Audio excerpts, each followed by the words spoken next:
In this lecture, we're going to look at conjugacy classes, which are the orbits of the group action of G acting by conjugation, either on itself or on the power set. So, a conjugacy class then is G of X under this, either of these actions, or G of S. So let's first look at ordinary conjugation of group elements by themselves, and let's ask ourselves what an orbit looks like.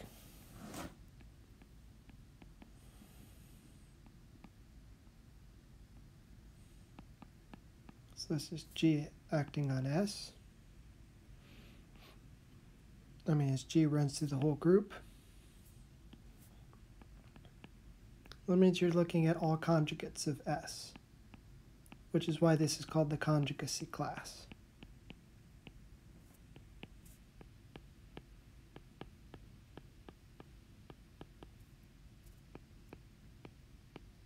Of S. And the theorem we had shown about group actions is that the size of this orbit is the index in G of the stabilizer. And so what is the stabilizer in this case? It would be those group elements for which G conjugating on S is S.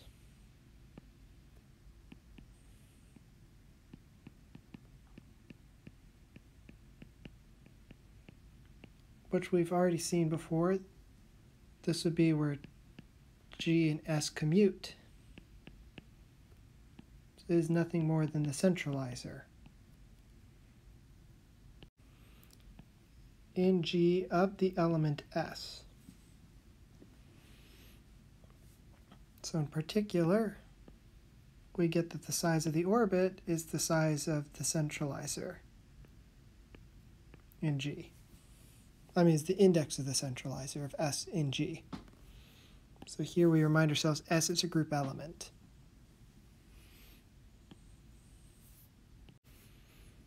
A similar story happens when you have G acting on it by conjugation on an entire set.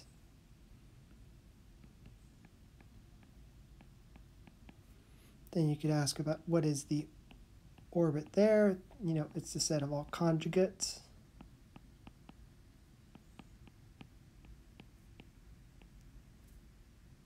That's what these are called. They're called the conjugates of S. And again, you could ask, what is the orbit? Here, it should be capital S now.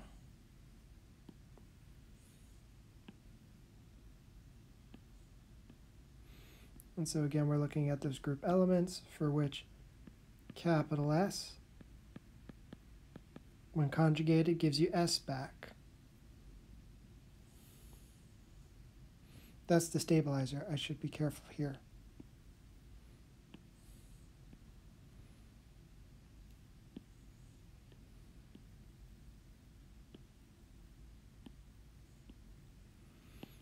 And what is the stabilizer then? It is nothing more than the normalizer in G of the set S. So then the orbit, or the number of conjugates, is the index of this normalizer.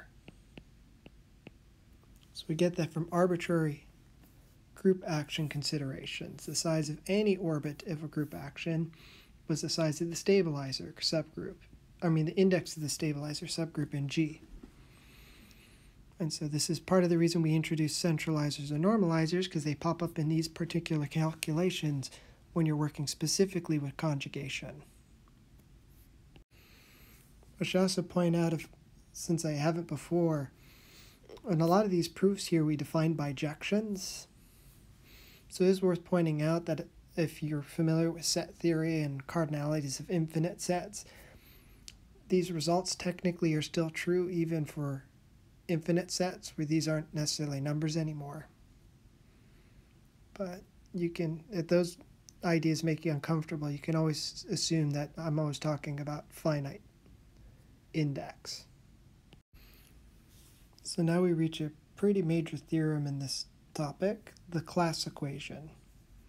So, of course, we're going to assume that you have a finite group. So, suppose you've got a finite group. Let G1 through GR be representatives of the distinct conjugacy classes that are not in the center. So I'll explain what that means. What do we mean by representatives? Well, what we mean is that you've got a bunch of conjugacy classes, C1 through CR.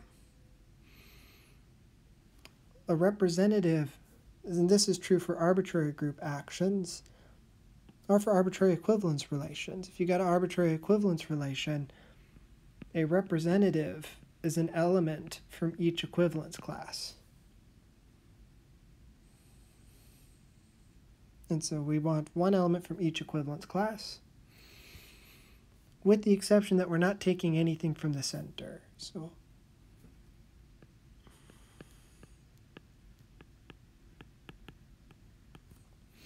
the reason why we put this restriction is because, well, since the center commutes with everything in G, every element in the center is in a conjugacy class by itself. So that's kind of a pointless thing to study. So we're going to ignore that example. Because sure, they exist, but they're trivial. So take the non-trivial conjugacy classes, take one representative from each, then the size of your group is equal to the size of the center plus this summation of index calculations. The index of the centralizer of each of these representatives in G as you go over each representative. So it's a hard theorem to grok at first because it has lots of symbols in it, but it's actually a very useful theorem. For one thing, we know from Lagrange's theorem that each of these index calculations is a divisor of G, and since the center is also a subgroup of G, this is also a divisor of G. So you've actually rewritten your group as a sum of divisors of G. For right now, we'll prove this class equation, but its applications are a lot more important than the proof. So we'll also do a lot of applications of it. The proof, of course, is a little silly. It turns out, so every group can be given by summing over every group element one time. Well, remember, the group is acting on itself by conjugation, so we can group terms based on which orbit they're in, so which conjugacy class they're in. So we'll let script C be the set of conjugacy classes or orbits.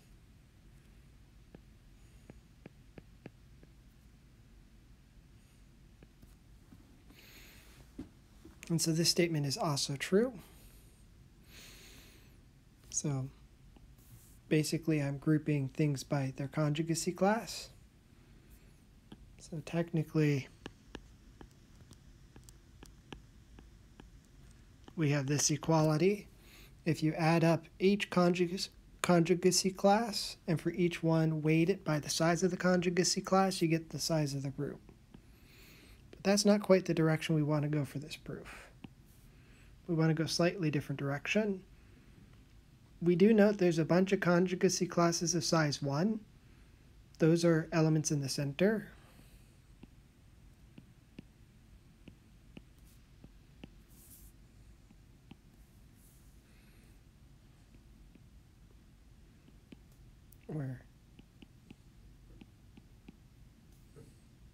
So those ones are not really that interesting. And why are those in the center? Well, because you're saying xg x inverse is equal to g for all x in the group. That's the definition of being in the center. So we want the non-trivial ones left.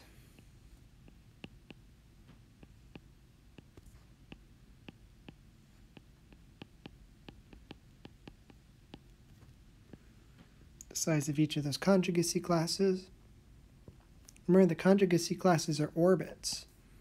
So you can actually just replace these with these representatives. The size of this conjugacy class. So all I'm doing is replacing this summation over all conjugacy classes, and now I'm naming the conjugacy class. So it's not just the conjugacy class C, it's the conjugacy class C with respect to that representative. Because we chose the representatives, we can do this. However, we already proved by the orbit stabilizer theorem that the size of the conjugacy, the size of an orbit is the index of the stabilizer subgroup in G with respect to that action. And we already proved on the previous slide that in the case of conjugation, this formula is this, the index of the centralizer. So you can replace.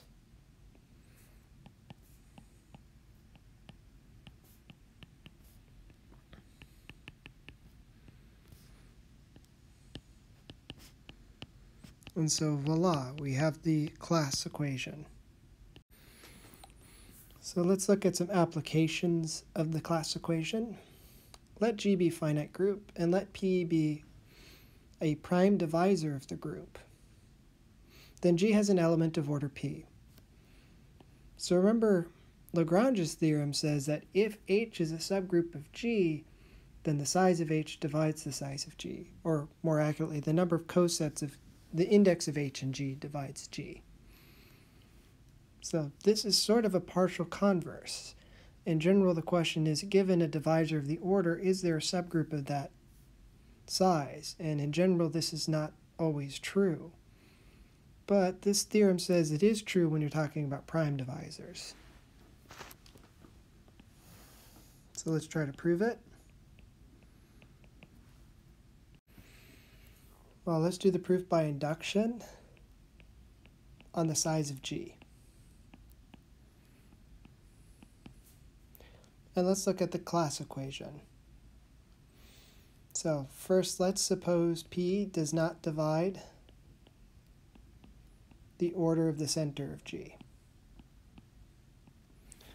Note here, it's worth pointing out that the only way this can be true is we're obviously assuming G is not abelian in this case.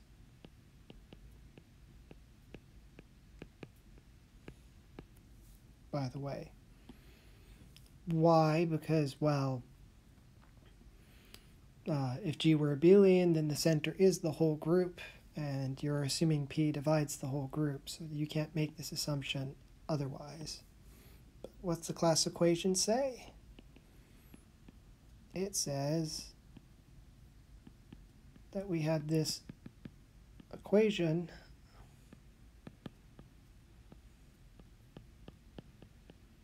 involving centralizers of conjugacy classes. Well, what could be happening here? So, P divides G, and P does not divide Z of G. So what must be true? Well, if P divides all of these indices of subgroups, then we have a contradiction. So it must be the case that P does not divide one of these indexes.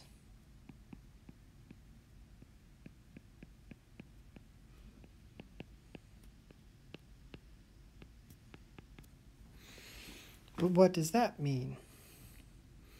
Well, remember, the index,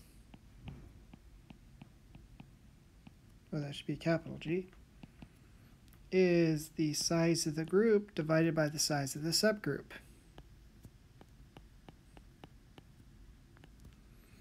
So P divides this numerator, and P does not divide the whole fraction is an integer, and P does not divide this quotient. So what can we conclude? P has to divide the order of the centralizer.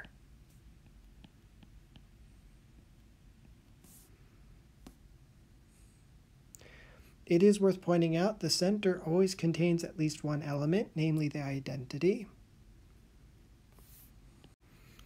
And so in particular, it must be the case that this centralizer subgroup is actually less than G. So we can apply induction.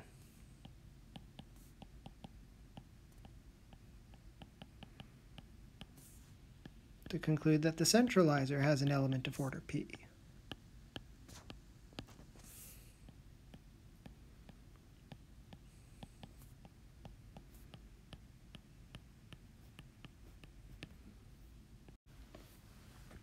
Now we consider what happens if P divides the center of G. Well, if the center of G is smaller than our group, then we are done by induction. Because by induction, the smaller subgroup has an element of order P. We have a bit of a problem, though, that we kind of get stuck with. So if the size of the center is the entire group, well, we need to come up with a different argument. And we'll have to think about that. Well, we know that our group is non-trivial. We know in this case G is abelian, by the way. So we should probably take advantage of that, because the center is the whole group. So just take an arbitrary element. If adding the element to itself P times is 0, we are done. You found an element of order P.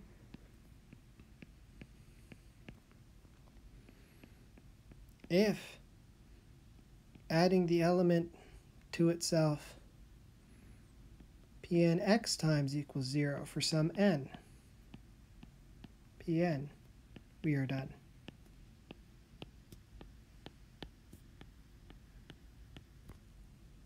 Why? Because then we can just let y be nx, and then we have p times y is 0. In other words, if we found an element of order p, we're done. If we found an element whose order is divisible by p, we are also done. So now we just assume x, the order of x, is not divisible by p.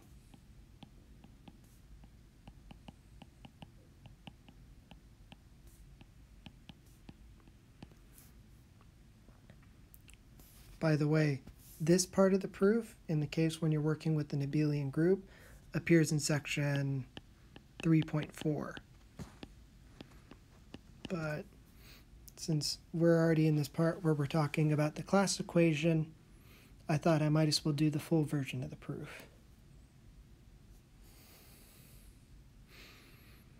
Well then, what do we need to do? Well, since you're working with an abelian group, the cyclic subgroup generated by X is in fact normal in G, because every subgroup of an abelian group is normal. And so let G prime be G mod X. Notice that P divides G, order of G prime. Why? Because by Lagrange's theorem, P does not divide the order of x, so P does not divide the size of x at all. P divides the size of G, so you have a divisor of the numerator but not the denominator. You have a divisor of the quotient. So congratulations. There is some element of order P.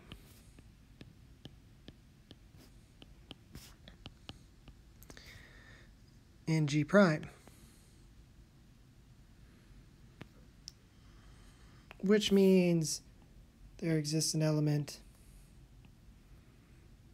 in G such that when you add it to itself P times, you end up in this coset. Of course, that's enough to tell us that the cyclic group generated by Y is not the same as the cyclic group generated by P times Y. Why? Because Y itself is not in this cyclic subgroup, because it's worth pointing out this is an element we're using to talk about the corresponding coset.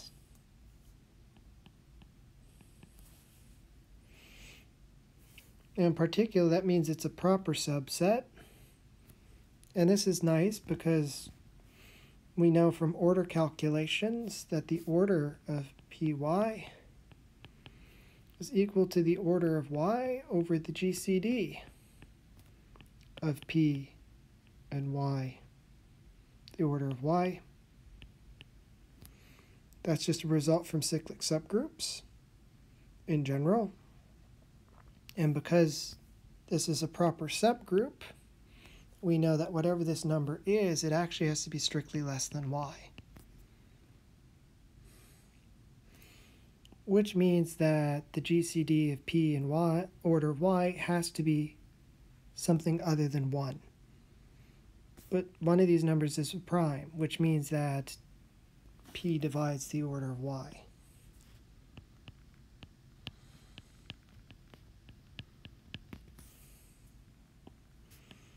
Congratulations, we're back in this case again, where we now have something of order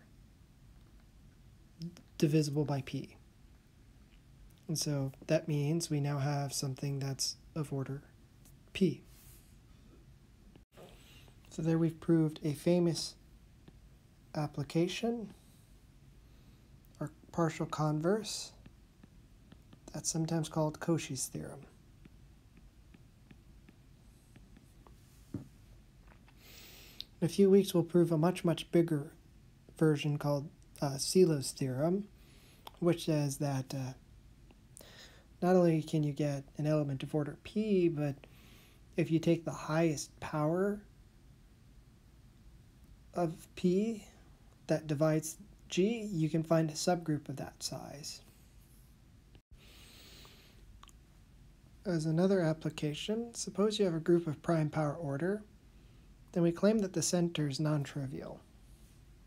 So of course, obviously, one aspect of the proof is that we're going to assume that it's not the whole group either. Because if it's the whole group, then there's nothing to prove, because the whole group certainly has something other than the identity in it. Well, let's look at the class equation.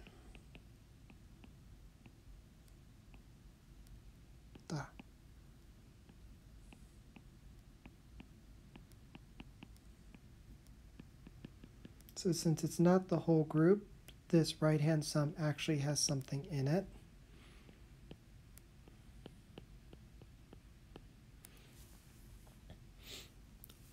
Now,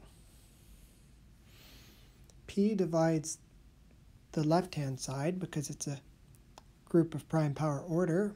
It's worth pointing out that we need to show that this centralizer is not the whole group.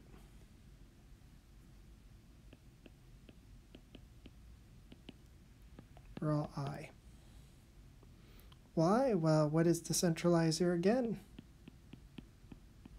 Well, it's those group elements that commute with GI.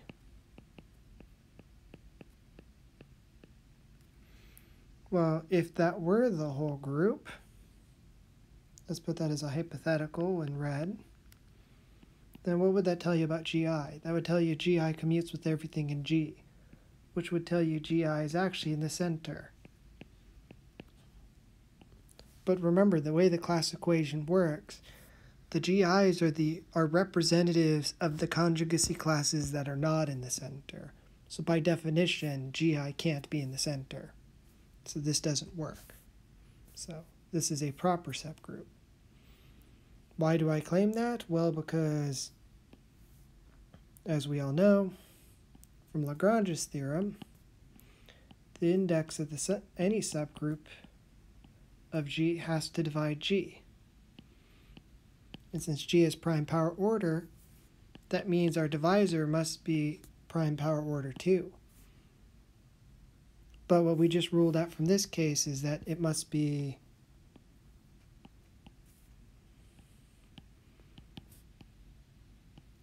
a prime power that's bigger than or equal to 1. So there's no case where this term is 1. So for each I, this term in the sum is divisible by p, is the point we just concluded.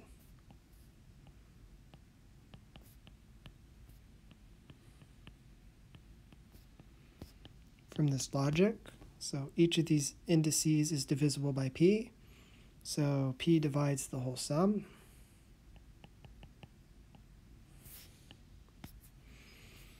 So p divides the whole sum, p divides g. What can we conclude from that? We can conclude that p must divide the order of the center. Well, the only way that can be true is if there's something else in there besides the identity element. Therefore, the center is non-trivial.